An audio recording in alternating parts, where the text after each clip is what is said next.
En su opinión, ¿cuál es la problemática de la educación superior?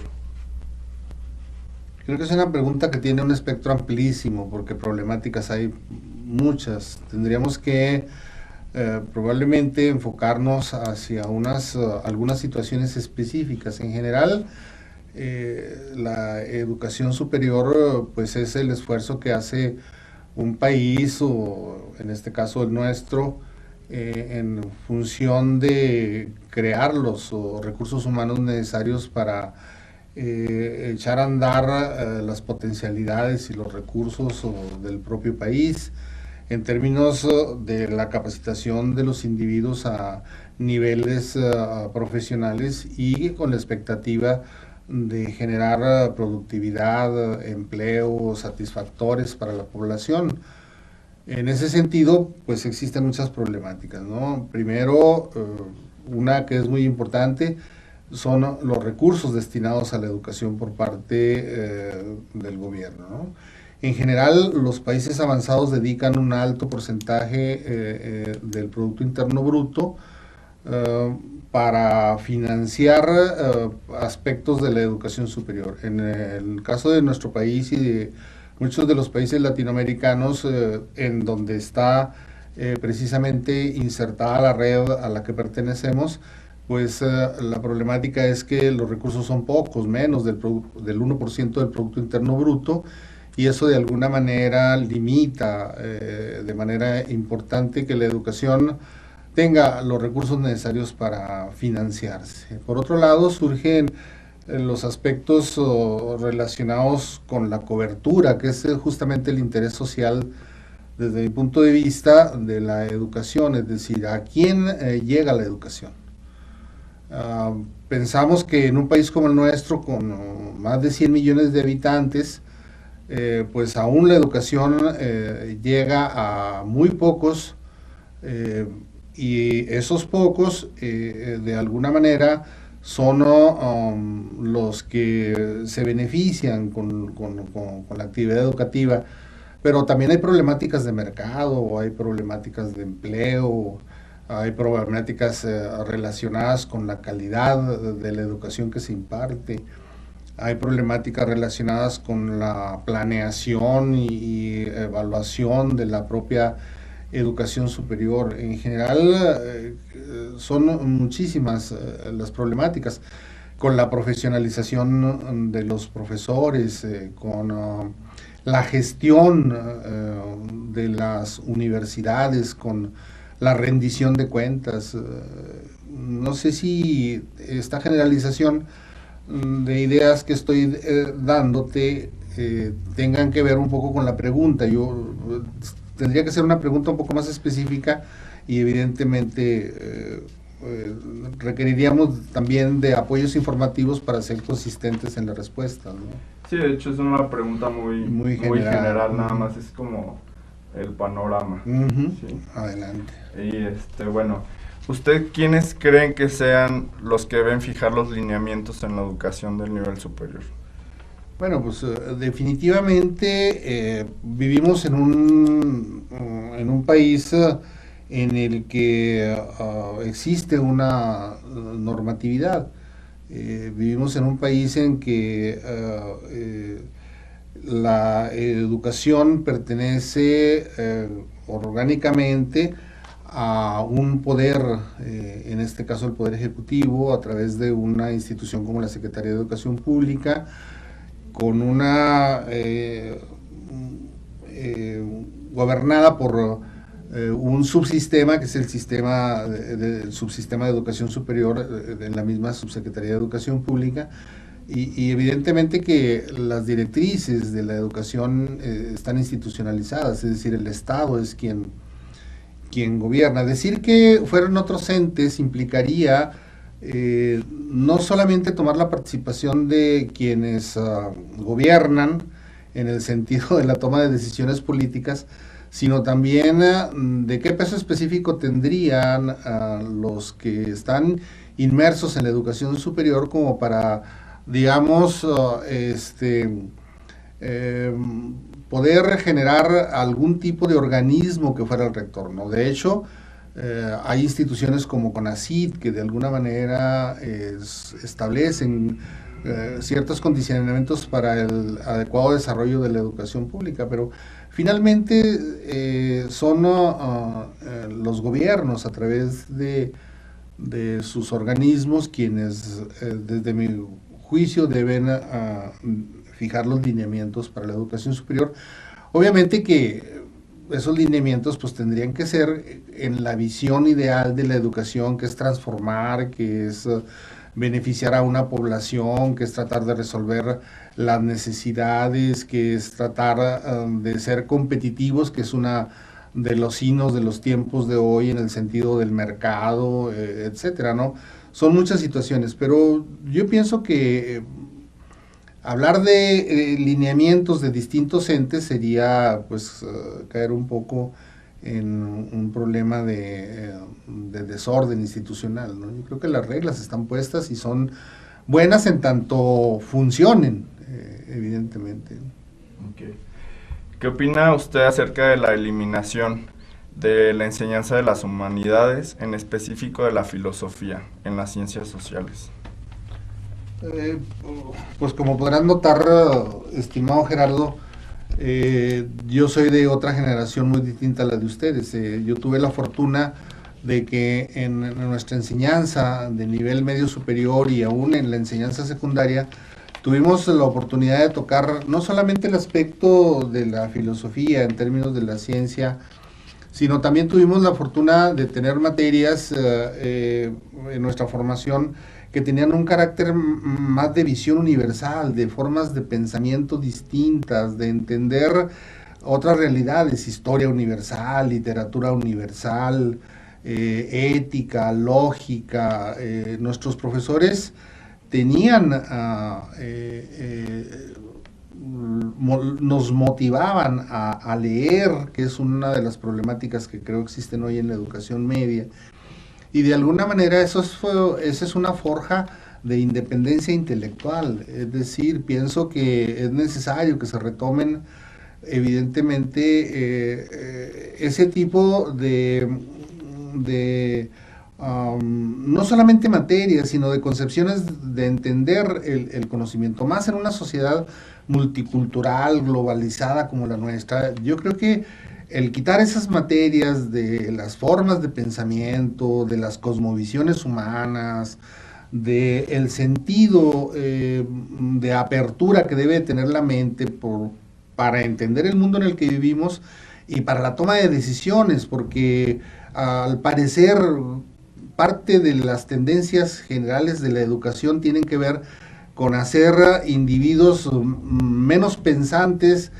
Parece ligera la opinión, pero todo tiende a las competencias, todo tiende a que el individuo egresado de las instituciones de educación superior salga con algunas herramientas, pero que las herramientas fundamentales para desarrollarse en la vida y desarrollarse en un país que requiere de manera importante de recursos humanos tenga que ver con su independencia de pensamiento, con su capacidad de tomar decisiones, con su capacidad de emprendimiento, con su capacidad de relacionarse con los otros en términos de la multiculturalidad, en términos de los medios de comunicación, de la pequeñez del mundo, en términos de la tecnología. Es decir, que hoy vemos en tiempo real los fenómenos que existen allá o acullá en el planeta en el que vivimos, y por supuesto que eso, en lugar de ser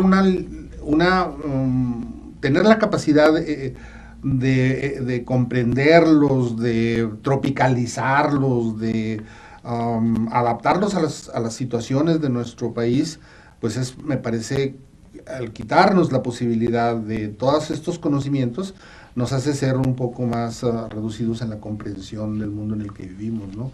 Y en la adaptación a él. Claro, claro. ¿Considera usted que la investigación científica actual es realmente científica, ya que en algunos lugares el procedimiento es entrevistar, procesar datos y entregar los resultados, sin ningún tipo de análisis? No, esas son técnicas. O sea, la investigación científica por sí misma debe de seguir una metodología. Si esa metodología no es consistente, pues evidentemente no es investigación científica. Entonces, hay que diferenciar claramente lo que en términos del concepto se establece como investigación científica. La investigación científica no es la búsqueda de información, de datos y procesarlos, digamos, azarosamente. En realidad la investigación científica tiene un procedimiento y esa es la metodología, cualesquiera que sea, cualitativa, cuantitativa, mixta, metodologías básicas o metodologías complejas con ayuda de instrumentos estadísticos o matemáticos en el caso de la cuantitativa o fenomenológica en el caso de la cualitativa, pero no se puede pensar que la mera recolección de datos y con procesamientos sin análisis, como tú lo planteas, que de hecho la metodología en términos cartesianos pues es el análisis de la información para la obtención de resultados. Nosotros tendríamos que plantearnos qué tipo de metodologías son necesarias para tal o cual estudio o para tal cual investigación, porque también eso es importante determinar. Y finalmente lo que interesa es que sea consistente los estudios en términos metodológicos. Para eso existe y se ha estudiado muchísimo y ha habido innumerables discusiones y debates en el sentido del cientificismo del conocimiento, es decir, que la ciencia, los conocimientos estén fundamentados y sistematizados de manera científica. Muy bien. ¿Considera usted que en un momento dado pueden chocar los intereses de la productividad en la investigación con la función de docente? Los intereses de la productividad ¿de quién? ¿De las empresas o de la productividad? No, de la persona como tal, o sea, de un investigador que puedan interferir con la de un docencia. Investigador docente. Claro, ajá. También en ese sentido existen regulaciones. En términos generales, en las universidades públicas en la cual yo trabajo, pues existen tiempos determinados para investigación, para gestión, para tutorías y para la docencia frente al grupo. Justamente en las temáticas del Congreso se está planteando la idea de que muchos investigadores están yendo más hacia la investigación y están dejando de manera importante las labores docentes. Todo esto tiene que ver con también múltiples factores, que tienen que ver con las recompensas, que tienen que ver con los intereses propios de los profesores, etcétera. Pero no debemos de perder de vista que la universidad, y ese es un punto de vista muy personal, debiera de tener a sus investigadores, que son los que son generadores de conocimiento, dedicados a una parte importante a la docencia, porque finalmente son los docentes que de alguna manera tienen mayor entrenamiento, por decirlo, y mayores conocimientos que aportarle a los alumnos. Entonces, socializar el conocimiento que los docentes hacen de sus investigaciones y que esas investigaciones estén directamente relacionadas con el campo en los que ellos son especialistas y que esos especialistas desde el punto de vista de la información se supone novedosa que tienen o de punta tendría que ser justamente el complemento que los alumnos recibieran en términos de información y que esos docentes también estuvieran asociados directamente en su especialidad con el campo que están investigando, es decir, con sus líneas generales de conocimiento, líneas generales de investigación, para que la investigación no fuera ociosa. O sea, una cosa es el asunto de hacer investigación para tener, digamos, premios en términos salariales, y otra cosa es hacer investigación para que la investigación baje a los programas de estudio, a los planes de los programas de estudio, y esa es la riqueza de la investigación desde mi punto de vista. Entonces, evidentemente que parece que están peleadas una situación con otra, pero también es un problema de regulación, también es un problema que la normatividad en un estudio serio debería de buscar encontrar soluciones en ese sentido, ¿no? Parece que los santones investigadores, como coloquialmente le llamamos en algunas instituciones educativas, se alejan de la docencia, cuando esos santones debieran ser los que en la riqueza de su conocimiento, los que estuvieran cercanos a la docencia y que enseñaran lo que están obteniendo de sus investigaciones. Yo creo que esa es la lógica del trabajo del investigador, ¿no? Sí, claro, y para darles una perspectiva más realista de lo que es y más el mundo actual, real. por supuesto. Muy bien. ¿Considera usted que las autoridades políticas deban señalar criterios de la investigación usando el financiamiento que proporciona para la educación? Otra vez volvemos al asunto de los criterios. O sea, se supone que cualquier solución en términos de mejora, en términos de las situaciones y de las necesidades de un país, tiene que tener una orientación. Las universidades, digamos que están diseñadas para satisfacer las necesidades regionales, por ejemplo, su campus, ¿verdad? Su campus se instala por presiones del propio mercado laboral, por situaciones de atención a una determinada a un determinado sector de la comunidad que requiere de esa educación, y la universidad genera una cobertura, es decir, el espacio para que esas gentes tengan educación y para que las empresas que se están instalando en la región también tengan recursos humanos capacitados. Bueno, esa es una necesidad. Pero como esas necesidades hay muchas en el país, y entonces pues tiene que haber lineamientos, tiene que haber políticas públicas, que esas políticas públicas generan programas, y esos programas están destinados a atender determinadas necesidades y determinadas situaciones que pueden ser paliadas o satisfechas con la formación de recursos humanos especializados. Entonces, vamos, pensar que sin reglas, pensar que sin la institucionalidad que se genera a partir de las ideas de las que tienen que ver con los individuos que gobiernan o con las instituciones que gobiernan, sería esto una anarquía, ¿no? Yo creo que debe haber directrices, evidentemente, en el entendido que entre mejores sean esas directrices, entre mejor estén apoyadas en términos financieros, entre mejor resuelvan problemas, pues mejor resultaría el producto que las universidades producen para satisfacer esas necesidades sociales de las que estamos hablando en general en la plática, ¿sí? No sé si responda tu pregunta, Sí, ¿no? sí, sí, muy bien. ¿Considera usted que el contexto de la investigación actual induce a los investigadores a no leer las obras completas y buscar, cortar y pegar para la realización de su investigación? Está bien interesante la idea, pero el copy-paste es como